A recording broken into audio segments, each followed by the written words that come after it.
Le grand enjeu de la ZLECAf en matière d'industrie pharmaceutique, c'est évidemment de contribuer à l'indépendance, à la souveraineté sanitaire du continent en matière de médicaments. Comme l'a très bien prouvé cette pandémie, l'Afrique a été la moins servie dans le monde, non seulement en vaccins, mais sur l'ensemble des médicaments.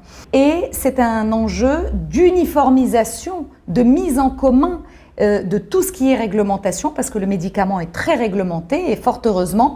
Et pour cela, le Maroc, qui dispose d'une industrie pharmaceutique de plus de 60 ans, qui est aux normes européennes de fabrication, on milite pour que ces normes restent dans les standards internationaux de qualité et que l'on ne baisse pas le niveau de qualité des médicaments qui seront fabriqués en Afrique, pour l'Afrique, mais aussi pour le reste du monde.